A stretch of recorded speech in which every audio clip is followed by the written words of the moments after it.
Hello दोस्तों, स्वागत है आप सभी का हमारे YouTube channel the horror list में। दोस्तों, ये कहानी एक शैतान की है जिसे आप लोग जानते ही होंगे। उस शैतान का नाम है ब्रह्म राक्षस। वैसे तो इस पर कई कहानियां बनाई जाती है और शैतान के अनेक नाम भी होते हैं, जैसे कि पिशाच, राक्षस, डायन, चुड़ैल और भी बहुत से नाम होते हैं। तो दोस्तों चलो मैं आपको एक भले राक्षस की कहानी सुनाता हूँ जिसका नाम ही है ब्रह्म राक्षस। ये कहानी है हमारे छोटे से गांव की। हमारे गांव में एक ब्राह्मण रहते हैं जिनका नाम अमर पंडित है। अमर पंडित को लोग पंडित जी कहकर बुलाते हैं।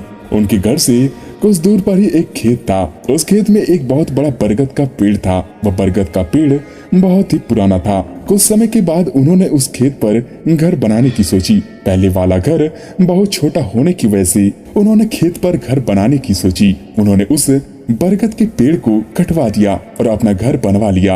कुछ दिन तक तो सब ठीक ठाक चल रहा था। उसके बाद जो हुआ वो बहुत ही अजीब हुआ। कुछ दिन बाद पंडित जी बड़े परेशान रहने लगी। वह कभी पूजा करती और कभी नहीं। तो इसी कारण उनकी बीवी ने उनके बदले स्वभाव को देखकर पूछा कि आप आजकल पूजा नहीं करते हो और आजकल बदले बदले से रहते हो। कभी बच्चों को डांटते रहते हो, तुम्हें हुआ क्या है?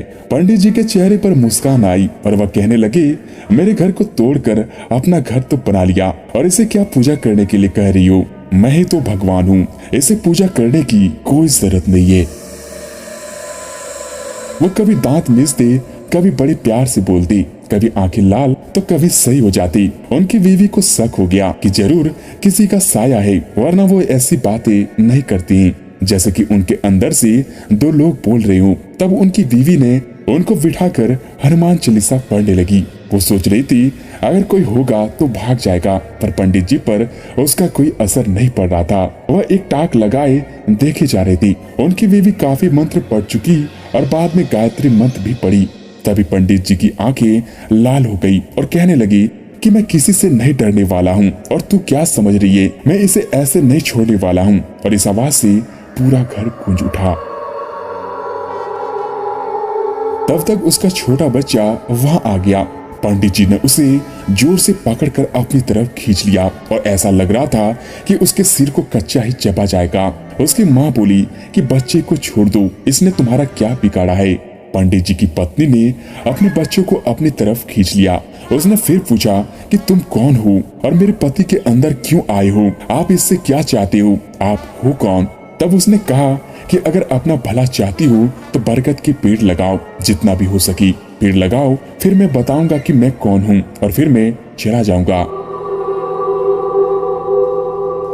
तब पंडित जी की बीवी ने 101 पेड़ बरगद के लगाए। फिर कुछ दिनों बाद एक दिन उसकी पत्नी ने देखा कि आज पंडित जी सुबह उठकर पूजा पाठ करके आ चुके हैं। तब पंडित जी के अंदर जो साया था उसने बोला, मैं तुम्हारे पति को आज छोड़ के जा रहा हूँ, तुम सदा सुखी रहो, तुम्हारे आचार विचार बहुत अच्छे हैं। मैं ब्रह्म राक्षस हूँ, वैसे मैं किसी को नहीं छोड़ता और न ही किसी से डरता हूँ। तुम्हारे पति ने मेरे बरगद को काट दिया था जिस पर मैं हजारों सालों से रहा करता था।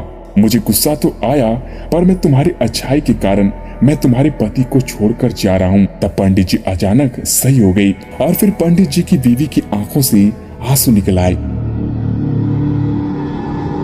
दोस्तों, अगर बुरे के साथ भी आप अच्छा करोगे तो एक दिन वह भी अच्छा हो जाता है। दोस्तों, आज की वीडियो में इतना ही। उम्मीद करता हूँ आपको ये कहानी अच्छी लगी हो। अगर अच्छी लगी तो वीडियो को लाइक करें, शेयर करें और ऐसे ही भूतों की कहानी सुनने के लिए चैनल को अभी सब्सक्राइब करें। मिलते हैं ऐसे ही रोचक कहानी के साथ, तब तक के लिए धन्यवाद।